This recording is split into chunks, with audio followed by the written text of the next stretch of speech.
Hello, hello. Thank you for joining us this morning. I'll give it a minute or two for people to trickle in from the waiting room.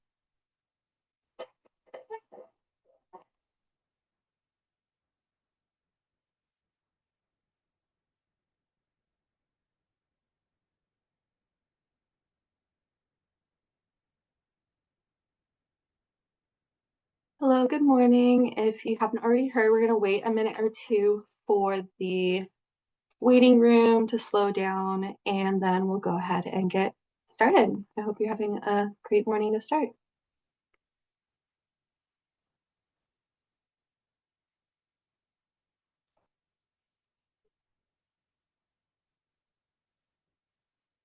All right, it looks like the list is slowing down, so I'll go ahead and get started. Thank you for joining MOVA today for the FY27 Victim and Survivor Services, or VSS, Grant Application Workshop today. For those of you who don't already know me, my name is Ashley Renich-Malik. I use she, her pronouns, and I'm the Grants Administration Specialist and Procurement Team Lead at MOVA. I'm going to go over some logistics quickly before we get started, which you're seeing on the screen. First off, this is a Zoom webinar, so you cannot be seen or heard as audience members, but you can see the presenters and the presentation. We actively still encourage you to participate and look forward to conversing with you today. We asked that you paste any questions that you have into the Q&A function, which you'll find at the bottom of your screen on the Zoom toolbar. Any questions placed into the chat function may be overlooked. We will answer questions at the end of the presentation. This session will be recorded and posted on our website for your future reference. If you joined us today seeking information on accessing individual victim services or support, please email victimservices-mova@mass.gov. Today, there is ASL interpretation and closed captions available during the session. ASL interpreters will be pinned to the screen. To view closed captions, go to the bottom of your screen, click on the little up arrow next to live transcript, and then choose show subtitle. If you are having trouble seeing the presenters, viewing captions, or have any other tech issues today, please message all panelists and we will be happy to help. Best practice is to use the gallery view so you can see interpreters and speakers. In accordance with the Executive Office of Technology Services and Security's Enterprise Use and Development of Generative AI Policy, mouthful, MOVA does not allow the use of AI-generated recording tools unless approved in advance by MOVA, as they may jeopardize confidentiality and privacy. Anyone using unapproved AI tools will be removed from the webinar. That was all the fun stuff.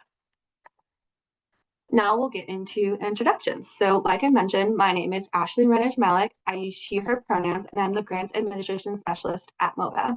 I will pass it to Kristen and move on from there. Good morning, everyone. Kristen Wen, she, her pronouns, and I am the Director of Grants Administration at MOVA. Thank you for joining us today, and I will pass it to the other Kristen. Thank you, Kristen. Good morning, everyone. My name is Kristen Zavano. I use she, her pronouns. I am the Deputy Director of Grants Administration at MOVA, and I will pass it to Madeline. Good morning, everyone. My name is Madeline Gorman. I'm a Deputy Chief of Staff at MOVA, and I use she, her pronouns. And I will pass it to Liam. Hey, everybody. I'm Liam Lonnie. I'm the Director at MOVA. I use he, him pronouns. And good morning. Great to be with you. Thank you, team. All right, so first we're going to go through the agenda for today. We are going to be talking about MOVA, the Massachusetts Office for Victim Assistance first, and then the Victim and Survivor Services VSS grants. And then we'll talk about the specific FY27 VSS funding opportunity, including but not limited to the eligibility criteria, allowable and unallowable services, the call for grant applications, the CGA, formerly known as the request for grant applications, RGA, which includes the application and review and evaluation. And then, of course, we'll talk about frequently asked questions and your questions at the end. At this time, I'm going to pass it over to Liam to say a few words.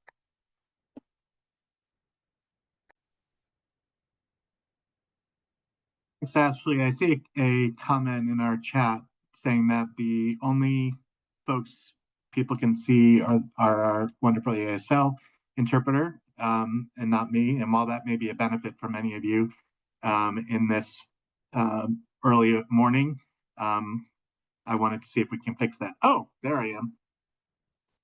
My goodness. Sorry. Good morning, everyone. Great to see you. Again, my name is Liam, and I'm the director at MOVA.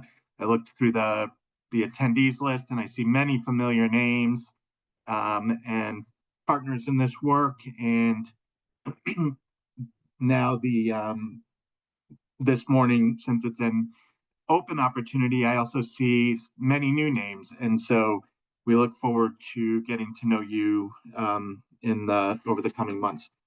So I just want to talk to you a little bit about MOVA. Many of you know this, but it's important that we start about who we are as part of our introduction. MOVA is an independent state agency, and we operate under the guidance of the Victim and Witness Assistance Board. The board is made up of the Attorney General. We have 2 elected district attorneys, and we have 4 public members, and 3 of those members have to be survivors.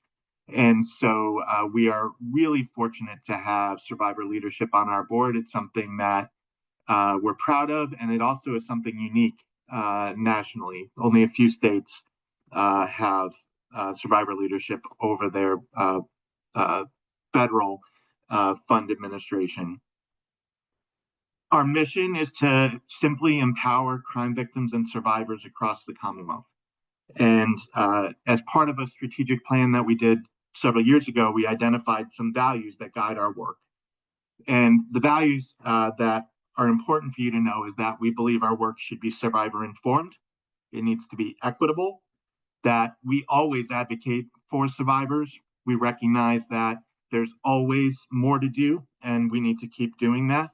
And finally, that we can't do it alone, and that we will work in partnership to achieve that mission.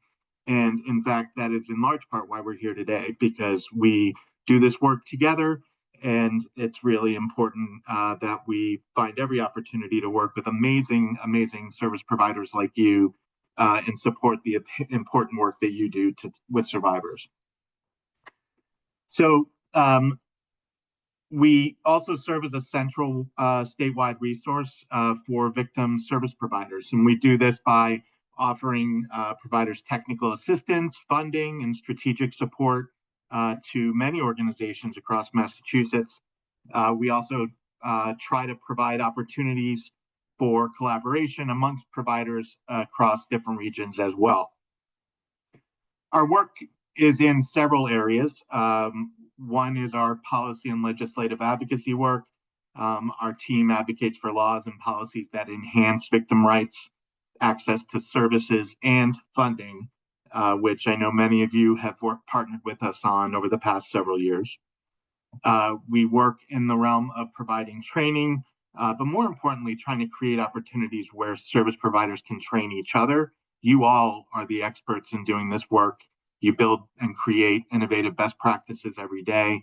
I think we're doing our job if we can create opportunities for you to share that knowledge with each other. We do manage and administer federal and state funding by distributing grants for victim services organizations. We do have some staff that provide information and referral services to individuals that reach out to our office. Our partnerships with you make that a really great opportunity to create warm referrals with survivors looking for help to the work that you're doing every day. Most recently, MOVA took over the Victim Compensation and Assistance Administration for Massachusetts. That's a program that was administered by the Attorney General's office for decades. And just this past July, the legislature updated the statute to allow MOVA to take on that work.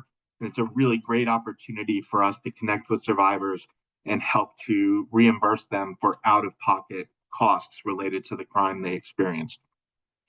And finally, we manage and oversee the Garden of Peace, which is a memorial to homicide victims in Boston. If you haven't had a chance to be there, I hope the next time you're in the city, you'll check it out. It's a pretty special place to remember those we've lost in the state to violence. Before I turn it back over to the team, I did want to acknowledge something, and it really relates to our values. There have been a lot of questions since MOVA administers federal money. There's been a lot of conversations in the news about federal grants, federal funding. That could be a whole presentation on its own. What I wanted to say to you is this: MOVA, we are on top of this. We're working with the governor's office and the attorney general's office, tracking what's going on with federal funding. There are some lawsuits nationally with respect to this funding. As those lawsuits progress, we are working really hard to keep funded programs up to date as to what's going on with those lawsuits. It's really important to us that we fund services in Massachusetts with Massachusetts values. And so we are leaning into that. We will continue to do that and continue to support you in doing the work that you need to do for all survivors of crime in Massachusetts. Certainly, we're open for questions if you have those that you want to follow up with us after. But we are really trying to be transparent about what's going on federally. But the big picture is, I would say to you, just keep doing what you're doing. And we will be in touch throughout and let you know as things change as necessary. With that, thanks for joining us today. Thanks for all the work that you do. And I'm really excited for our continued work together. And I'll kick it back to the team. Thank you, Liam. All very important updates. And I should be pinned as in addition to the interpreter. So if anyone is having any trouble seeing the presenter and ASL, please message the hosts and panelists, and we're trying to figure out the tech on the back end here. So thank you for your patience. Again, I am Kristen Wen. I'm the Director of Grants Administration at MOVA, and I will be talking a little bit today about the funding opportunity, VSS, which is the Victim and Survivor Services funding opportunity, and I will talk a little bit about eligibility to apply for this funding opportunity.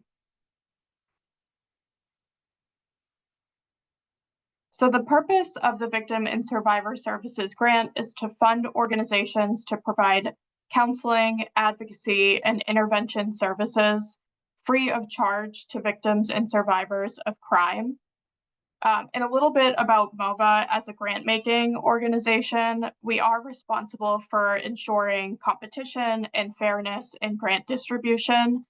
And this funding opportunity, with starting in state fiscal year 27, is the first open and competitive opportunity and application that we have had since FY19.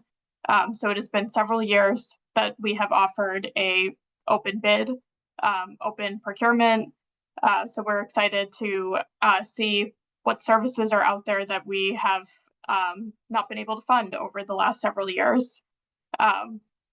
We do anticipate making $30 million available for FY27, and this is all across all grant programs that we administer. This will be an initial one-year grant with an opportunity to apply for renewal funding in the following fiscal year, which is state fiscal year 2028. The funding will be year by year, meaning that any unspent funding will not roll over into the second year of the grant. And historically, we've utilized both state and federal funding for VSS grants. And we will be advocating for state money and for state investment in FY27. But currently, with the funding that we know we have, this grant will be funded by VOCA funding, which is the Victim of Crime Act dollars from the Crime Victims Fund. The VOCA funding does come from the Crime Victims Fund, which is not taxpayer dollars, and there is information about VOCA on our website. I will put it in the chat for everyone to learn more about VOCA, its origin, and if there's any other information that you'd like to know about VOCA allowability, statutes, and things of that nature. Next slide, please.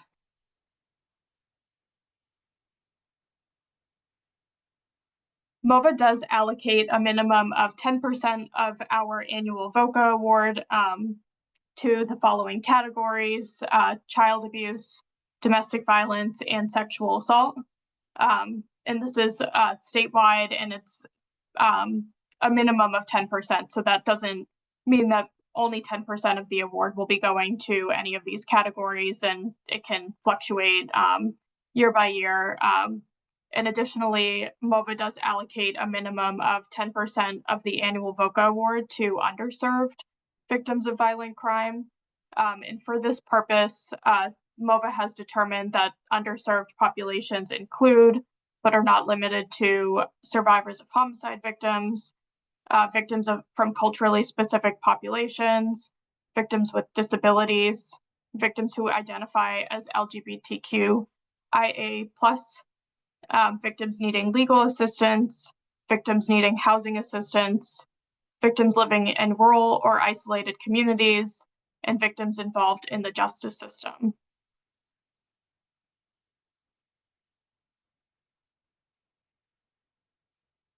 The following funding objectives can be found in the call for grant applications, and these are some areas that will determine eligibility of the services and will also be included in the evaluation and scoring process, which Ashley and Kristen will talk a little bit more about later in this presentation.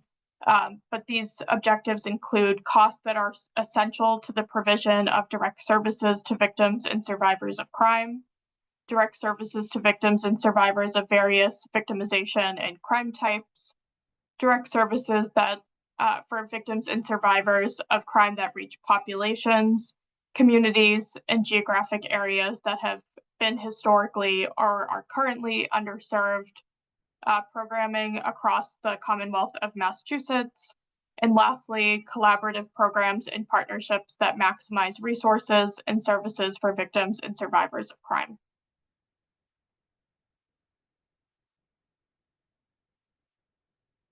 Next, I will give a brief overview about the eligibility criteria that you can expect to see. Ashley will be talking a little bit about our electronic grants management system and the process in order to move forward in your application. There will be an eligibility kind of like screening process at the beginning of the application, and she will go more into the details about what that looks like and the types of questions you can expect to see as part of the overall grant application. But in order to be eligible for the VSS grant, you must operate in the Commonwealth of Massachusetts. You must be a public or nonprofit organization, and this includes Native American tribal governments. We're looking for applicants to have a minimum of 1 year of history of providing services to victims and survivors of crime at the time of their application, and those who have the organizational and administrative capacity to provide the services and meet the grant requirements. So as part of the grant application, there is an organizational questionnaire that will ask you questions about your organization and your accounting systems, and this will help determine if you have the capacity to manage a grant that comes with VOCA funding. And lastly, would you use MOVA to provide direct services? So we'll talk a little bit more about what exactly that means as part of this presentation too. Organizations are not eligible for this funding if they're an individual. So as Ashley had stated earlier, if you are an individual looking for services and support, there is an email that you can reach out to. We also have a direct phone number where somebody can direct you to the correct person, whether it's victim compensation or outside resources that we can refer you to. So individuals are not eligible to apply for this funding. Those that have less than a 1-year history of providing services to victims and survivors of crime at the time of application. So for instance, if it's a brand new organization or a brand new program that has not operated for at least a year and has operated a victim service program for at least a year, they would not be eligible to apply. Organizations who are eligible for the FY27 culturally specific victim services in Western Massachusetts renewal grant opportunity would not be eligible to apply for this opportunity. That is because that is a separate renewal grant, and they're funding anyone who is CSVS funded, which is the acronym for that grant program, will be under a separate renewal grant for the upcoming year. Organizations who do not have the administrative or organizational capacity to support the proposed services and meet the grant requirements may not be eligible for this funding. And lastly, if you are not looking to use the MOVA funding to provide direct services, and if that is evident in the proposal and in the budget, we may consider that application ineligible for funding. I am going to now pass it to Kristen Tabano, who will talk more about eligible and allowable services and what you can expect to see in the call for grant applications. Thank you. Thanks, Kristen. Hello again, everybody. In the next few slides, we're going to discuss the types of services and crime types which are allowable under this grant. As Kristen mentioned, when discussing eligibility requirements, the VSS grant, and again, that's the Victim and Survivor Services Grant. I'm going to use that acronym throughout my presentation. The VSS grant must be used to provide direct services. Allowable direct services are defined as those that respond to the emotional, psychological, and physical needs of crime victims, assist crime survivors to stabilize their lives after a victimization, assist crime survivors to understand and participate in the criminal justice system, and restore a measure of safety and security to crime victims. Next slide, thank you. Allowable direct services will fit into one or more of the following categories, and the examples I'm about to provide are non-inclusive. If you have questions about the specific services that your organization intends to provide via our grant, please reach out to us directly. So examples of information and referral services include case management, providing information on and assistance with applying to victim compensation, making referrals to places and things such as local law enforcement, food pantries, or other services provided by your organization or another organization. Examples of advocacy and accompaniment include court advocacy, both civil and criminal, or medical advocacy, which is supporting victims at hospitals during forensic examinations.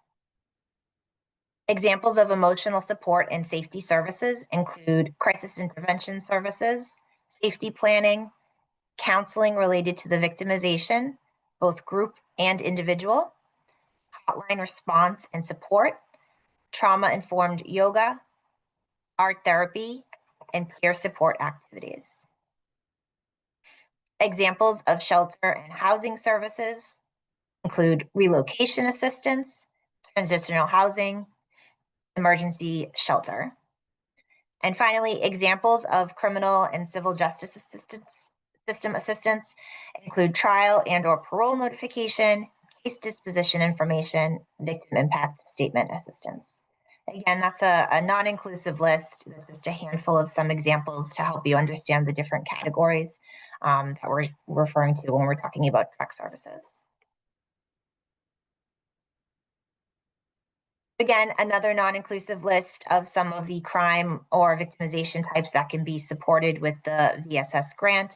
This is absolutely non-exhaustive, but some victimization types that are eligible under the grant include domestic violence or intimate partner violence, sexual assault, child sexual abuse, child physical abuse or neglect, survivors of homicide victims, and human trafficking.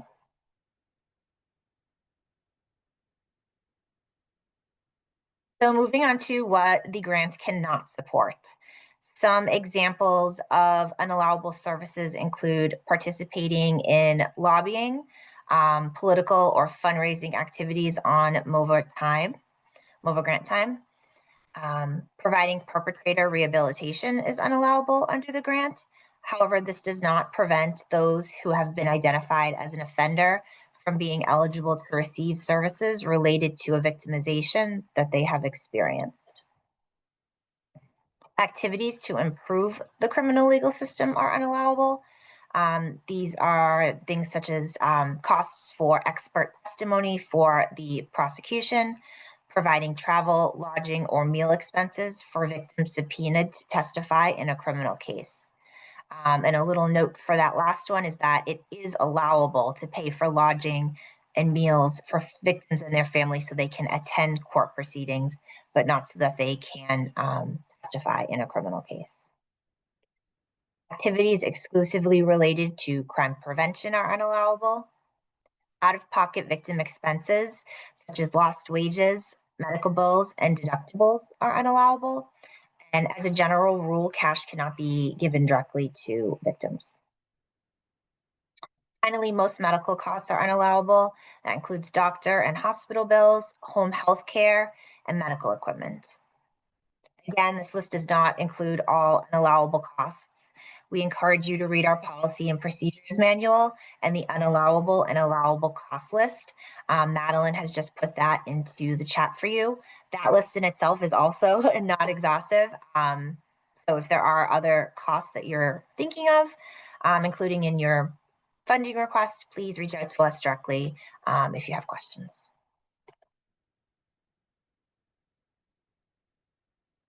As I just referenced, we have our grants policies and procedures manual. We call it the PMP.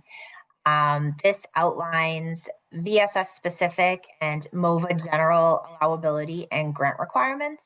I know that's going to be dropped in the chat. Oh, there it is. So Madeline just dropped that in the chat as well. Over the past year, we've made significant updates to this manual with the help of Language Line Solutions. The manual was rewritten in plain, accessible language, and we were able to reduce the grade level from 16 to 9. So that's a big shift.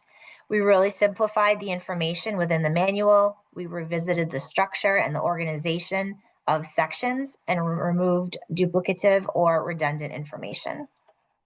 We also collected, considered, and applied feedback to ensure the updates were informed by our current grantees. Next slide, please. Thank you. We're going to jump into the specifics of the fiscal year 27 Victim and Survivor Services procurement, starting with the call for grant applications. The call for grant applications is formally known as the request for grant applications, or RGA. This change, again, kind of came with some of the plain language changes that we made to our grants policies and procedures manual. And really one thing that we've done with this particular procurement is really tried to work to make sure that the language was accessible. So that's why you see that change. For those of you that are current grantees or have a history of receiving grants with MOVA, you're familiar with the RGA. The new language is the CGA. So again, I'll refer to it as CGA throughout the presentation. Oh, can you go back for a slide? Thank you.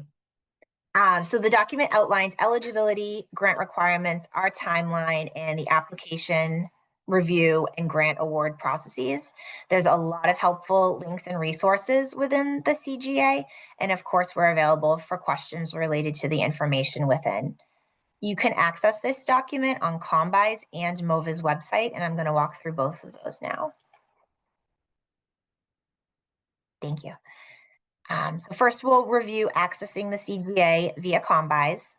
As a state agency, we are required to post all grant opportunities on Combis, which is the state's procurement website. You do not need to register with Combis in order to view this procurement or apply to this application. Next slide, please.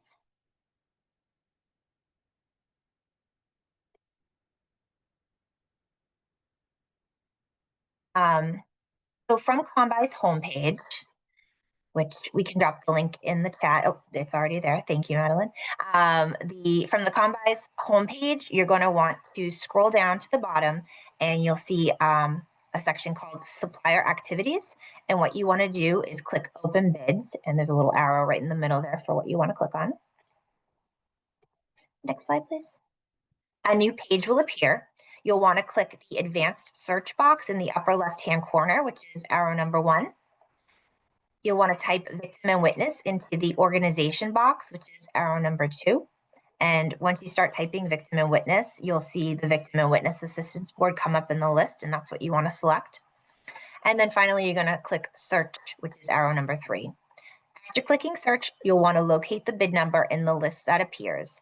And we've listed the bid number for this particular procurement at the bottom of this slide so that you can ensure that you are reviewing and accessing the correct bid. If you prefer to access the CGA via our website, it will be available here. Again, we're going to be putting that link in the chat, and anything that's available on Combis is also going to be available on our website, so you can really kind of choose whichever one you're more comfortable with. We are now going to jump into the application itself.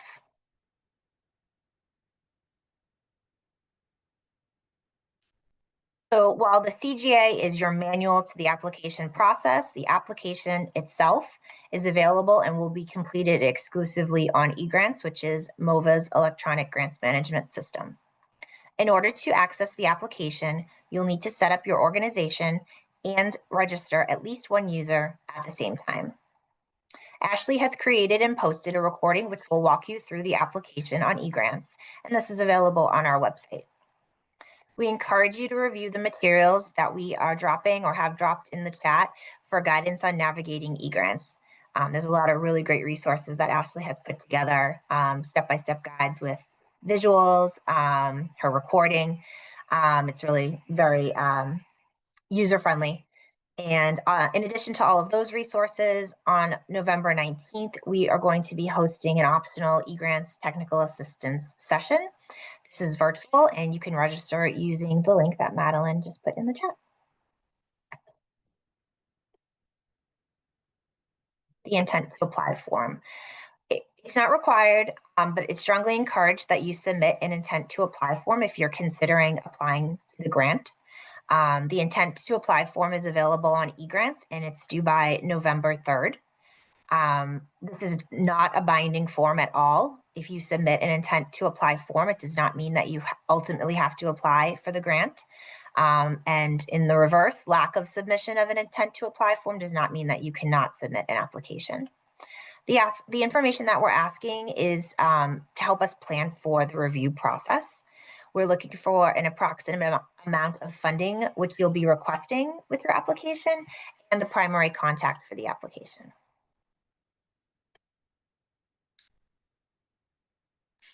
Next slide. Thank you. So these are the components of the fiscal year 27 VSS application. We're going to walk through each of them one by one in the upcoming slides. The eGrant system doesn't require that you go in any particular order to complete the pieces of the application, but we strongly encourage that you complete the eligibility checklist and the match waiver section first, because those decisions are going to inform some of the other pieces of your application. And I'll talk a little bit more about that in an upcoming slide. This is the first one that I just referenced that we encourage you to complete first. We're going to be asking you to certify that each of the statements in the checklist demonstrate your organization meets the eligibility criteria to apply for the VSS grant. If you select no for any of the questions, you will still be allowed to submit the application. eGrants won't prevent you from submitting if you select no for any of the eligibility criteria. If we get any applications where no was indicated for an eligibility criteria, we're going to internally determine eligibility during the review process. So we encourage you to complete this section first.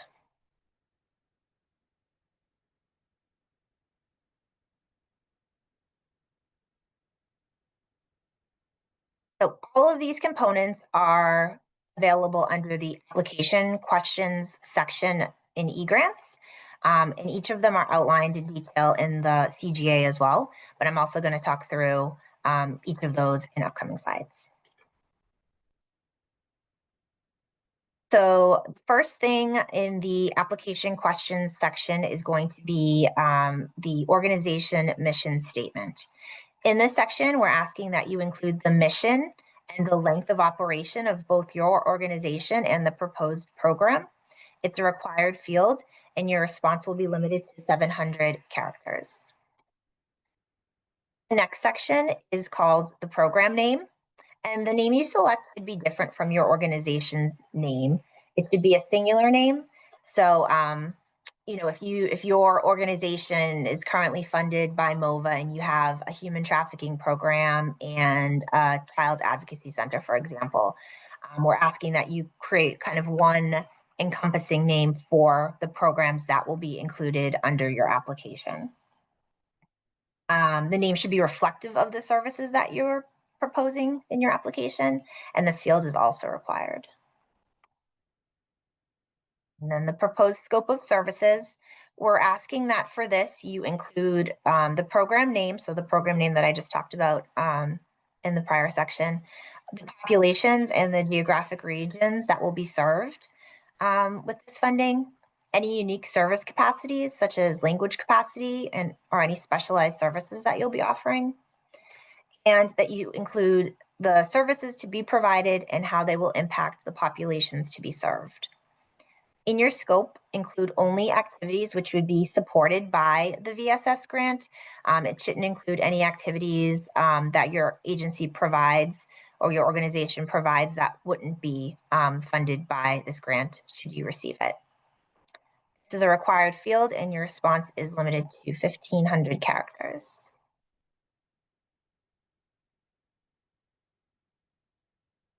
Under county served, you're to identify the primary county or counties to be served by your program by selecting all applicable checkboxes. We do have an option for statewide, and if you select and you indicate that your program is statewide, you must also provide a description of how your services are available statewide.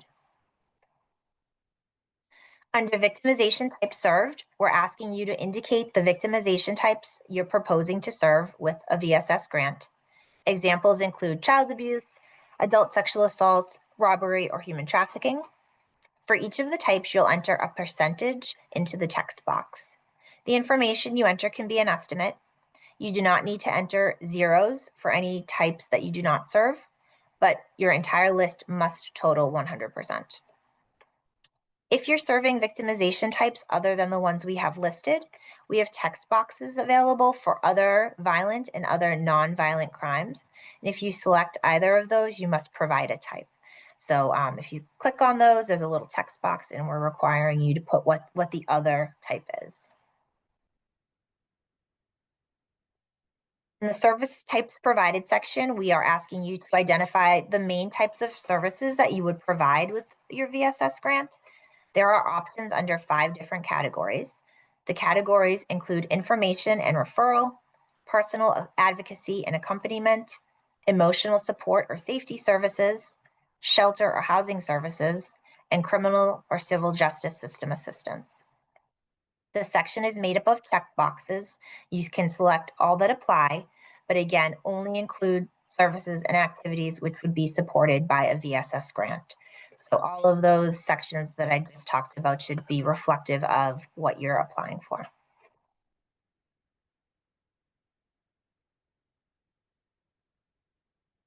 For population served, you're going to be answering yes or no for each population listed to identify if any of the services proposed under your grant are designed and intended for the specific population. Examples of the populations that we have listed are culturally specific, survivors with disabilities, and survivors who identify as LGBTQIA+. Please keep in mind that while your organization may provide services to individuals who fit these descriptions, these questions are looking for you to identify services that are designed and intended for the specific population. If you answer yes to any of these questions, you'll need to provide an explanation in the text box that explains how the services proposed to be funded by the VSS grant are designed and intended for that specific population.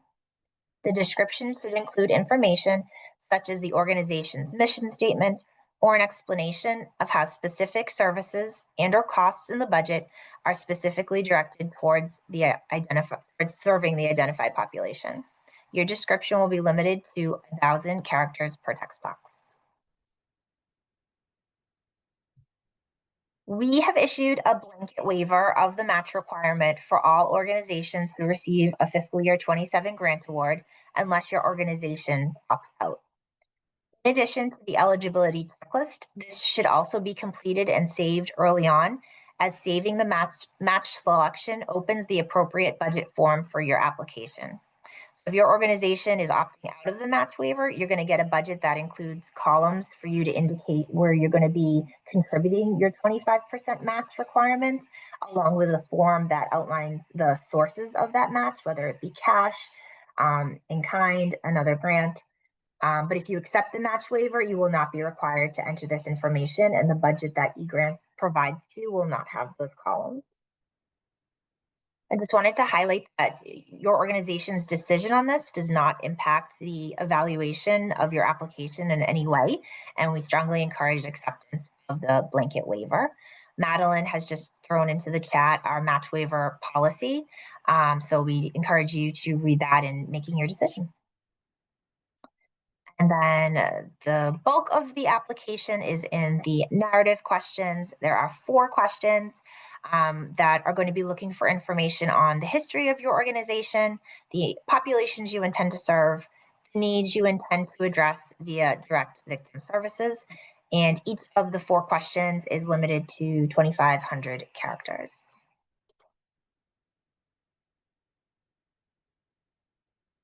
Kristen mentioned this earlier on in the presentation, but the organizational questionnaire, it includes 25 questions about your organization's capacity to manage a grant. All of the questions that we'll be asking you can be found in the appendix of the CGA. And before I hand over the presentation to Ashley, I just wanted to share a few tips on the sections I just covered. As you complete your work, we encourage you to save frequently. eGrants will not automatically save. You have to save it. So you cannot hit that save button too much, is my advice. And then there's a little box in the slide right here that says eligibility checklist, application questions, and organizational questionnaire. For each section that we just covered, including what Ashley's going to talk about next with the budget, the panel on the left-hand side of eGrants will indicate the status of each of these sections.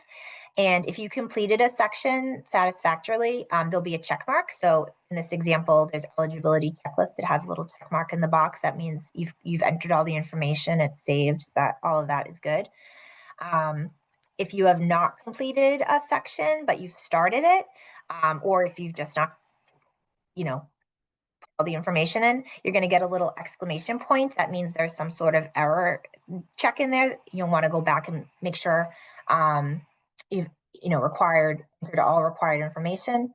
And then finally, the last one, this example is organizational questionnaire. There's a little box, but it's empty. That means you have not clicked in there yet. You have not started that section. So that applies for all sections within the application, but very applicable to all the sections I just talked about.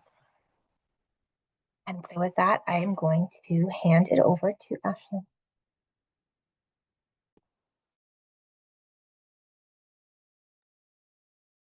Thank you, Kristen.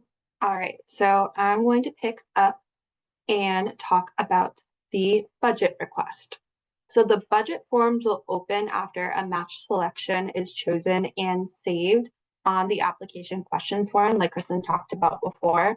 So if you're in your application, this is a frequent question I get. If you're in your application and you don't see the budget forms, that's because you haven't done this yet. So definitely encourage you to go ahead and do that first. For our purposes, I wanted to share that there are the following, as you can see on your screen, cost categories for the VSS grants. Those are salary, fringe, consultants, office and programmatic supplies, equipment, travel, contracts, other costs, and indirect costs. Each line item that you submit into any of these forms will require a budget narrative to explain the cost in full detail. Each of these pages will have custom boxes as to what is required for each of the line items. So salary will look a little different from fringe, which will look a little different from consultants. eGrants will walk you through which of those fields are required. Plot twist, they're all required if you're putting a line item into there. More information about each of these types of cost categories can be found in the policies and procedures manual that was dropped into the chat earlier. But if you have questions about where things fit in, you could either reach out to us or refer to that document. More information about how to navigate the forms can also be found in the training materials that have been mentioned by Kristen and put into the chat by Madeline as well. Each line item will ask at minimum what the line item is, how much is being requested, whether it is an administrative or direct cost, and for a narrative to justify that cost. And like I mentioned before, some budget forms will have extra fields such as calculations. Oftentimes, you will not be using every single one of these categories, which is completely fair and fine. What eGrants does ask you to do is to go into the ones that you aren't using and still save the form, so you get that check mark that Kristen was talking about before. You will not be able to submit the application if any of those are left empty, even if you aren't using them in your budget request. Finally, we do encourage you to use whole numbers in your budget request. So instead of requesting, $10.50 for something, we'll ask that you round up to 11 or round down to 10. If you are selected for a grant in the future, those can be customized to be more exact. Next, we'll talk about indirect costs, which is one of the cost categories in the budget. Indirect costs are defined as costs that support organizational operations that are necessary for the overall functioning of your organization, but are not easily identified in individual line items on your budget. So MOVA refers to and operates using the 2 CFR Part 200, which was updated on October 1st, 2024. One of the key takeaways from that update is that de minimis is up to 15%. Previously, it was 10% flat. So if your organization wants to request indirect costs and you don't currently have a federal or otherwise approved rate from elsewhere, you can elect the de minimis rate up to 15%. Indirect remains an allowable cost, however, it is not required to be included. If your federal rate or the de minimis is not working for you, you may also negotiate an indirect rate with MOVA. If that is something you are interested in, you can go ahead and contact me at movagrants@mass.gov. We also do have an optional indirect cost tool in eGrants. That's something for those who are current or previous MOVA grant recipients.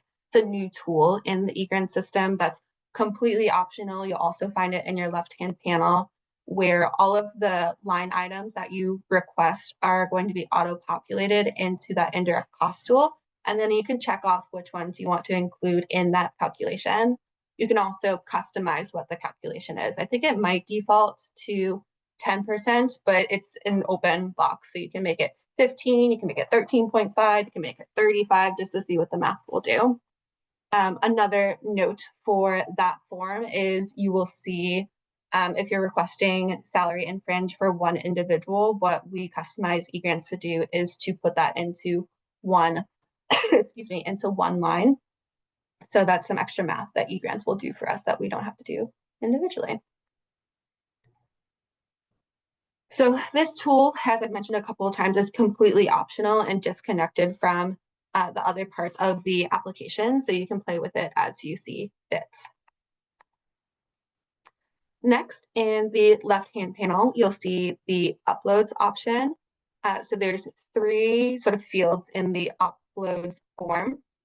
The first one is required for all applicants. It's the letter of support from organization leadership. So this must be submitted to us. eGrants will not let you move through unless you upload something in here.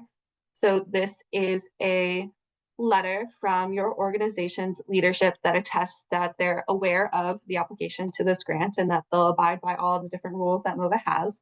We have language, sample language that if you click on the link, if you're in eGrants, you can click on that and download sample language, sort of what we're looking for. That's not required. It's just an example if you're looking for inspiration of what to put into that letter. Next, we have 2, one is optional and one is required for specific applicants. So the first optional upload that we have here is the reversion narrative. So this is for current or previous grantees who may have reverted funds in the past. This is an opportunity to upload a letter to describe what happened and what occurred that led to that reversion. So even if you are a former or current grantee who reverted and you don't have anything to say or you don't feel compelled to upload anything there, you don't have to. This is just an optional field for y'all. And then the last one here is the pass-through sub-award budget request.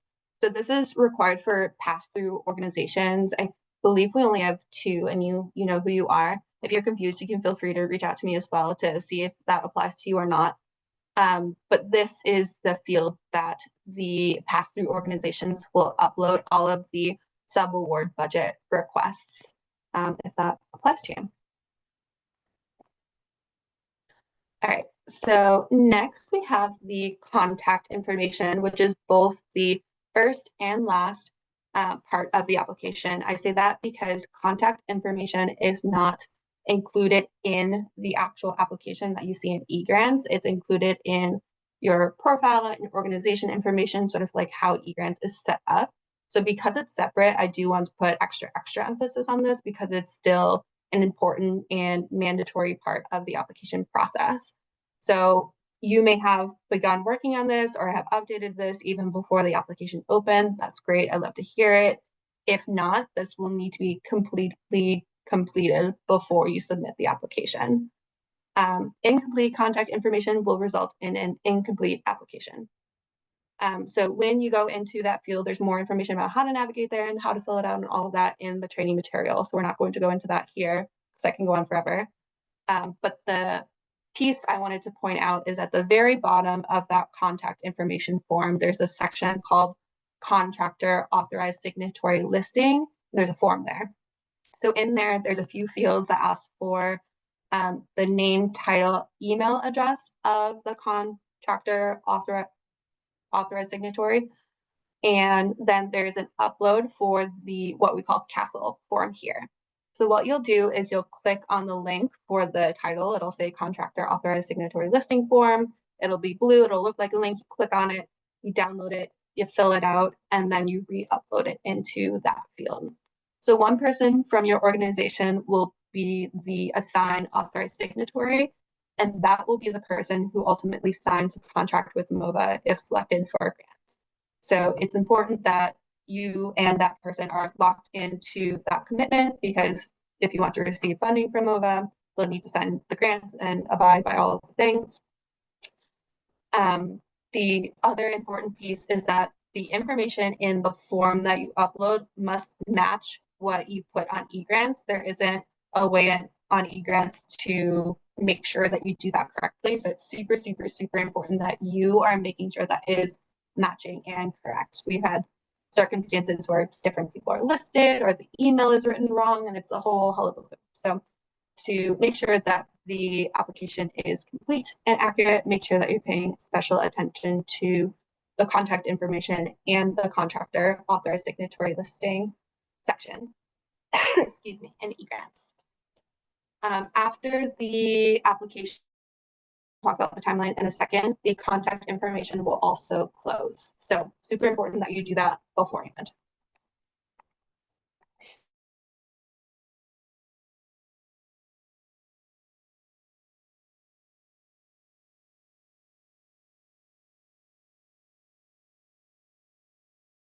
That the application will go through. The first phase is eligibility. Pause because I'm getting a notification that my internet connection is unstable. Can I get a confirmation from MOVA that I am still here with you all? I see you, Ashley, but you are kind of coming in a little choppy. Thank you. I'll talk slower and certainly definitely let me know if I'm no longer logged in. So our first phase is the eligibility and completeness review. So that will entail MOVA going through the eligibility checklist that Kristen talked about earlier, and then also making sure that all pieces of the application are complete, which includes contact information. Once we have made it past that, your organization is eligible and all the pieces of the application are complete, we will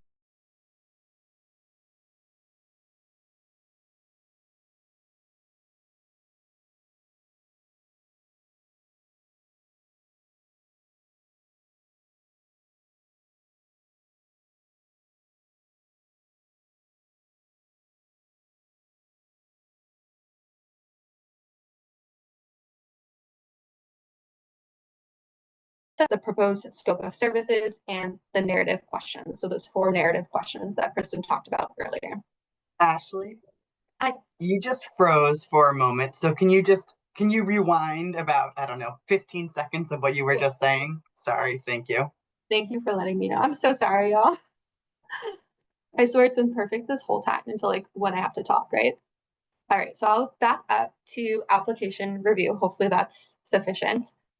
So in phase 2, MOVA will have both internal and peer reviewers that will be reviewing the application based on the information that you see on this slide. So the application questions, that big section that Kristen talked about before, will be scored 0 to 5 based on completeness, eligibility, allowability, and relevance. The following 3 things will be scored from the application question section, which are the organization mission statement, the proposed scope of services, and then the 4 narrative questions. Additionally, the budget request will also be scored from 0 to 5 for completeness, allowability, and prioritization of direct services for a potential total of 15 points. The next phase will be phase 3. MOVA will conduct a programmatic and financial review, which will encompass all of these other things and additional factors during that final review phase. So that includes, but is not limited to, the geographic catchment area, victimization types, service types, populations to be served, collaborative and innovative programming that maximizes resources and services, book of funding priority requirements, including MOVA's defined underserved populations, budgetary prioritization of reasonable, necessary, and allowable costs essential to the provision of direct services. And then for current or previous MOVA grantees only, where applicable, history of award spending and reversion, and then if submitted, what I talked about earlier, the reversion narrative upload. So next I'll talk about the timeline. So we have opened the application on October 14th. We're now here at the first grant application workshop. We have a second in-person grant application workshop. We'll be doing this exact same thing just at the Worcester Public Library next week on October 28th. And then we have that eGrants technical assistance session, which is optional and virtual. Of course, the other grant application workshop is also optional. The TA session will be on November 19th, I know the registration for that has also been put into the chat. As Kristen mentioned earlier, the intent to apply form is due on eGrants on November 3rd, non-binding and also optional. And then applications are due on December 2nd at noon EST. We anticipate that our board will vote on the awards in April of 2026, and then we'll notify applicants after that vote. We'll conduct contracting from April through the end of June, and then the grant award will begin on July 1st and end on June 30th of 2027. All right, now we're going to hop into the FAQs that we have prepared for you. I'm just going to make sure that we can still see and hear me. Seems like the answer is maybe. Yes. Thank you. All right, so we have a handful of Q&A that we're going to go through, and then we'll hop on over to your Q&A. So first, is there a budget amount that you recommend we apply for? We recommend that you apply for essential costs necessary to provide direct victim services. The average FY26 VSS award amount was $390,000. Any limitations of what you can request will be included in the CGA. Next, what is the difference between subrecipient and grantee? What about the difference between agency and organization? So to offer some context here, MOVA has historically used these words and others interchangeably. In FY26, which Kristen alluded to when she talked about our policies and procedures manual, MOVA made some organization-wide language updates in order to increase consistency and accessibility. We're still in the process of making all of those updates. You can imagine those words are everywhere. But we are moving forward referring to subrecipients as grantees. And then we will be referring to organizations and agencies as organizations. We're using the organization word. Expenditure reports will now be called expense reports, etc. So you'll be seeing some of those language updates. They mean exactly what you think they mean. It's just we're moving towards a more consistent approach of saying those things.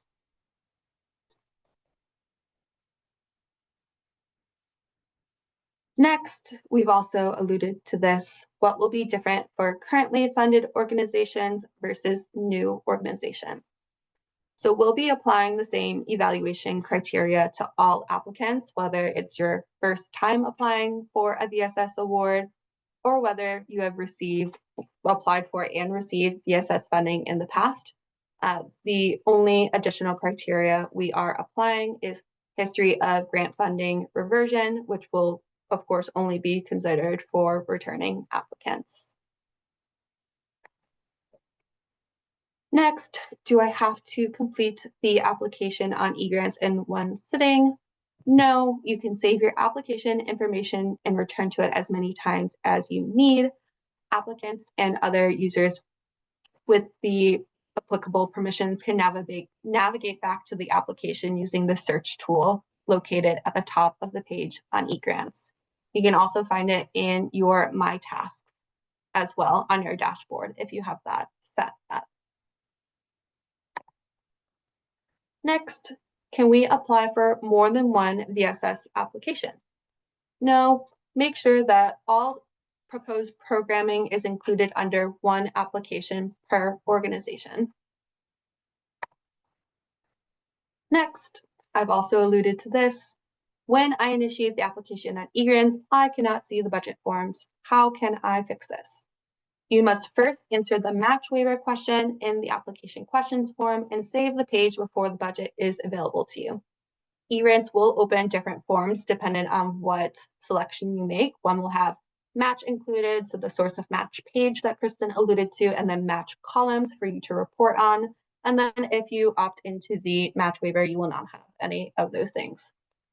Another disclaimer I wanted to share here is that if you open one and you decide I don't want to do match anymore, if you open the other one and you decide you do want to do match, that information will not transfer over. There completely separate in eGrants. So while you can do this, you can start one and then change your mind later. I would encourage you not to, because that will be more work for you. You will have to re-enter all of the same budget information into the different format if you change your mind later. Alrighty, so those are all of the prepared questions we have for you. This time we will be taking your questions and answering them. I know our Q&A has been active throughout, so thank you, team, for working on that throughout this presentation. I am going to take a gander at what we have in here so far and see if there's anything we want to answer live. Actually, we had a question about, a question about where to find the CASEL form in the contact information section, if you could go over that one. Yes, that is the one I was just about to address. Perfect. So in the contact information, it seems like this person has not yet navigated to the contact information section. So I'll start there. So no matter where you are on eGrants, you're going to have your name in the upper right-hand corner. It'll be green. You'll click on that and it'll be like a little drop down. You'll have multiple options. I can't remember what they all are, but you'll click on profile and that'll take you to your information. From there, there will be a left-hand panel that will have, again, multiple things. I can't remember what they all are, but the last one should be contact information. That's the first place you want to go. When you click on there, you'll get the whole contact information form. To find the CASEL information, you'll scroll all the way down. It's a big scroll. Scroll all the way down, and then you'll see the contractor authorized signatory listing section. To find the form to like download and upload and all of that, the title of that section should be blue and underlined. You'll click that, and that should download the form. Depending on how your computer is set up, it might show up in your Internet Explorer, it might show up as a PDF, it might show up Adobe. I'm not entirely sure what all the options are, but those are some of the common ones. From there, you will fill out the form, save it, and then re-upload. So let me know if we missed any steps or if none of that makes sense. But that is how you would navigate to both the contact information section and the CASEL section and form.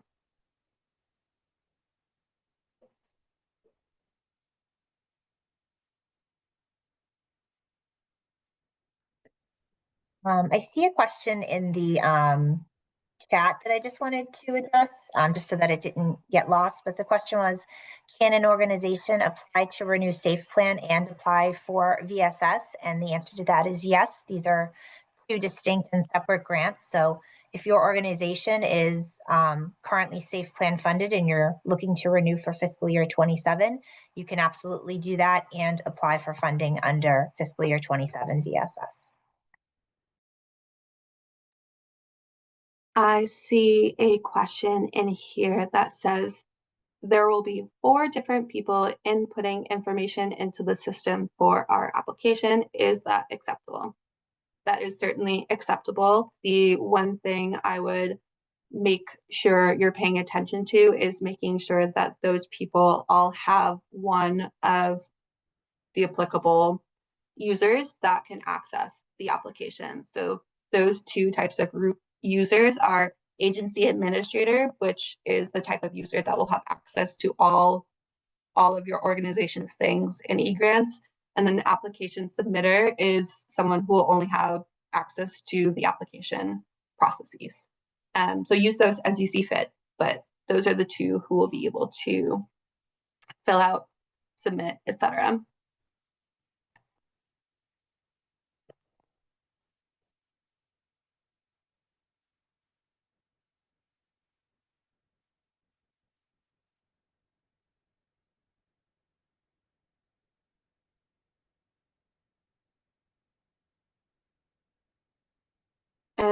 Another question about the CASEL. You're in the contact information, which you filled out, but don't see the CASEL form. Scroll all the way down. Keep scrolling until you hit the end. Click on the title that says Contractor Authorized Signatory Listing maybe forum afterwards. It'll be blue, it'll be underlined, click it. It might be black. It should be underlined. One or the other. Click on it, it'll download.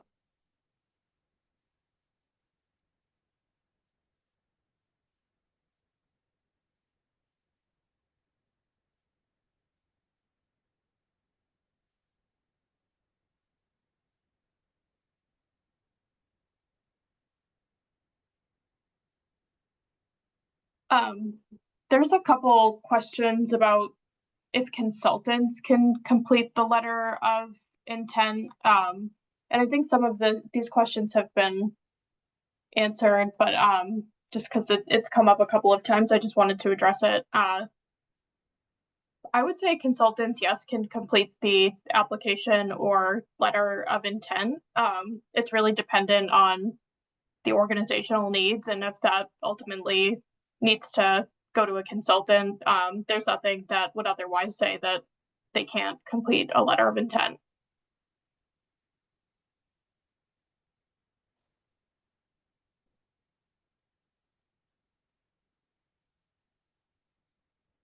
There was also an earlier question about the letter of support from leadership. Do they need to agree to the terms and rules, and are they available to review in one location?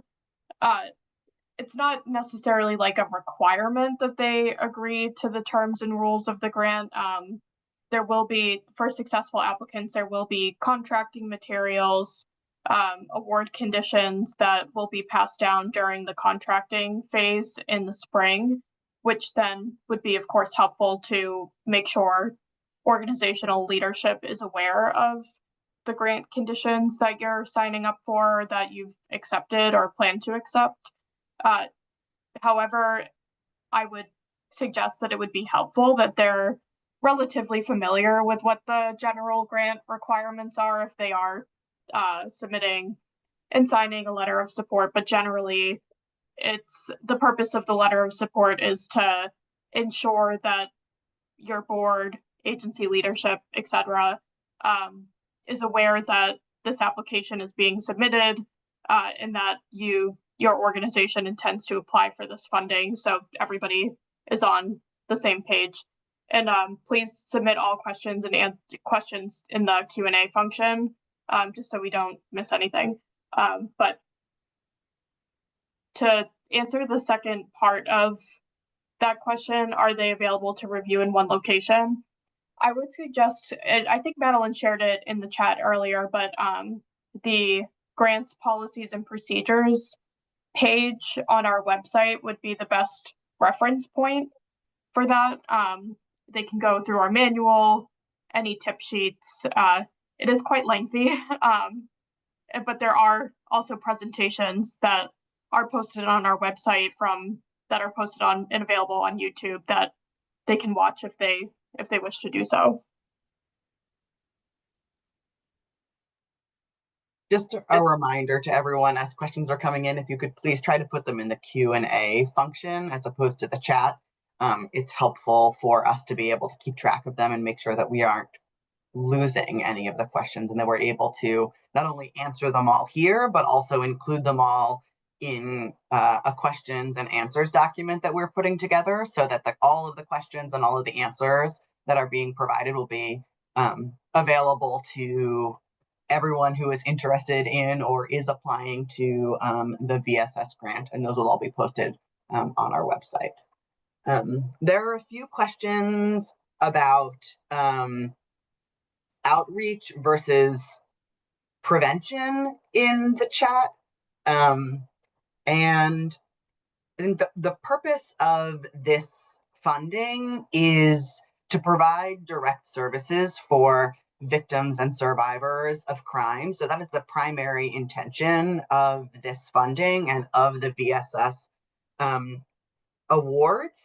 So things like outreach, if you are trying to spread information about the services that are available through your organization, if you want to ensure that the community you're serving knows that there is free counseling available at your agency for victims and survivors of crime, that type of outreach is allowable under these awards.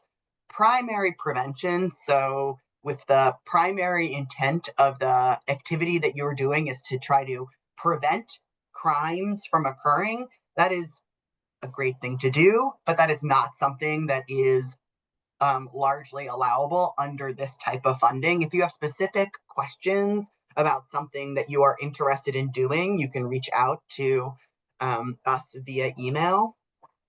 And I think that's, if there's more specific questions, I think try reaching out to us via email or enter them into the chat and we'll try to answer as best as possible.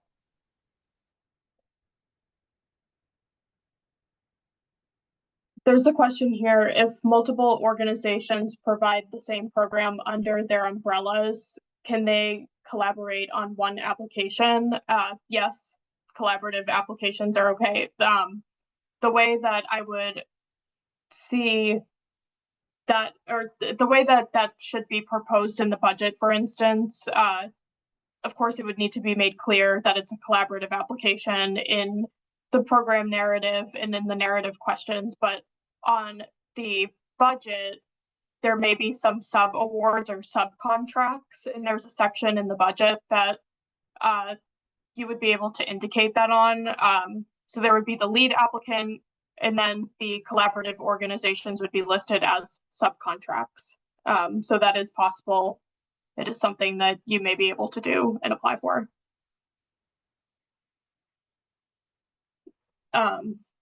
Madeline, if you're still here, there's a question regarding the federal ineligibility requirements that you may be able to answer. If we apply for this federal funding, are we beholden to federal ineligibility requirements, for instance, newly added immigration language? And Liam kind of touched on this earlier in the presentation as well. It was at the very beginning, just in case anyone missed it. But Madeline, would you mind talking a little bit about this question? Sure. I apologize that my lighting looks extremely dramatic at the moment. I think it's just the way the light's coming in through my window. But I'm looking at the question now, and I think a short answer to the question is any grant requirements that we receive that are restricting ways in which we can use funding or types of organizations that we could support. All of that is information that we would share with any organization that is funded by MOVA. So if there becomes a time where there are certain types of agencies or services that we cannot support, that information will absolutely be shared. As Liam discussed in the beginning of this workshop, MOVA has a mission to serve all victims and survivors of crime. There have been some grant conditions that have been related to, different, I guess, two different ones that have been related to immigration. We've been involved in 2 lawsuits to address those types of conditions. So if there becomes a point when the types of organizations or the types of services that we are able to support through these grants is impacted, that is definitely information that we will be sharing and have been trying to share. So you can please definitely feel free to reach out if you have specific questions. Thank you.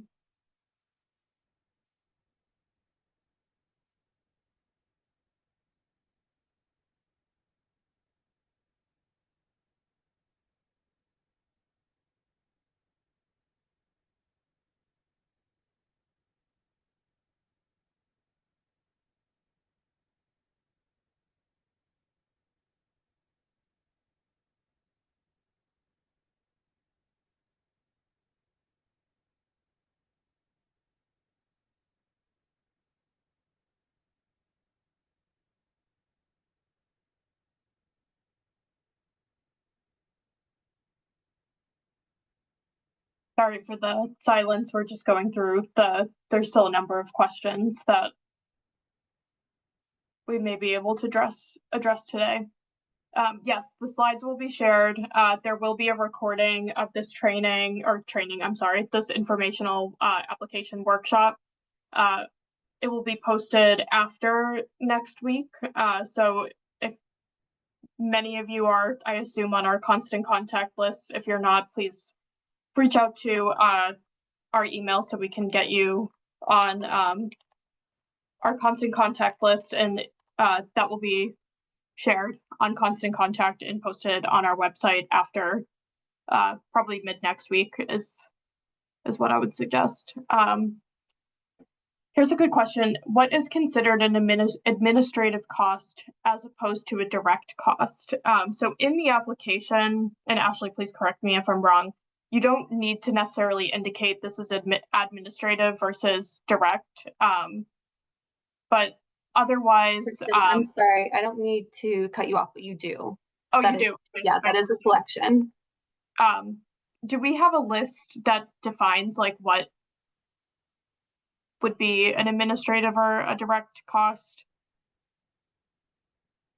I wouldn't say a list. I feel like we have a definition somewhere, but because I'm sharing my screen, I can't find it. Okay. Well, we can post resources on our website and reach out to kind of help define this and post it in our questions and answers responses as well. But generally, I would say personnel is considered a direct cost. There may be some personnel that are listed, such as this might be a clear example. So an advocate that is providing services would be a direct cost. And if you have a grant coordinator on your budget, they may be considered an administrative cost because they are not doing or performing any direct services to victims and survivors of crime. Rather, they're working on the administrative aspect of the grant. Oftentimes, we do see costs such as rent listed as a direct cost. If you can justify how that may be considered direct versus administrative in any of the budget narratives, that may be helpful for us to understand how that connection is being made. But the personnel piece may be the clearest example of what would be administrative versus direct. Expenses for victims and survivors of crime, such as emergency shelter costs, that would be considered a direct cost. Paper, printers, that would be considered administrative. Those are just a few examples. There could be many examples, but we'll post some when we release the questions and answers. We'll make a brief kind of list of what some of these examples could look like for the purposes of the application.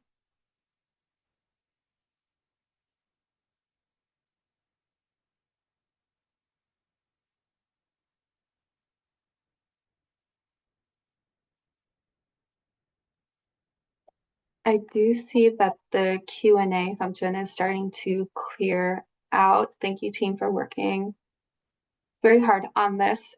Please continue putting your questions into the Q&A function. If they're in chat, I'm not looking at the chat, so those will likely be overlooked. If they're already in the chat, just move them over. But now is your time to put in any remaining questions. I will hop on over to our last slide, which basically says what I just said. If you do not want to ask your question right now, or if it comes up later, please reach out to movagrants@mass.gov, where we will answer you there. We can accept questions about the content of the application through, I don't think I have the date on here, I'm gonna backtrack. No, I don't have it. It's in the timeline somewhere, but we'll post all final questions and answers on November 25th. And then after that point, we can only answer technical assistance questions. So anything that's like going on with e-grants, access, those sorts of things. That is a procurement rule that we need to make sure everyone has public access to all of the conversations that we're having, since this is a public and open opportunity. And then, of course, actually, this is great for us to point out again, because I did misspeak earlier because I was confusing my days, but applications are due on December 2nd. The letter of intent form is due on November 3rd, noon EST, December 2nd, due on e-grants for the applications.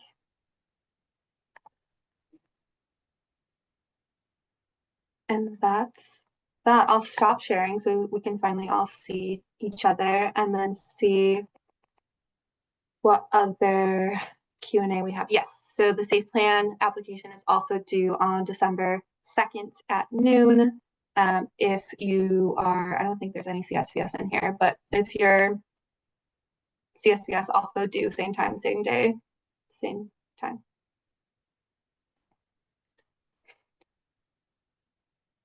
We currently have no questions in our Q&A function, so we will wait a couple more minutes just to make sure there's no lingering questions. But if that is the case, thank you everyone for joining us today and asking all of your great questions. Of course, again, you can reach out to MOVA grants at mass.gov if you have further questions, and we hope you have a great rest of your day. Thank you. Thank you, everyone.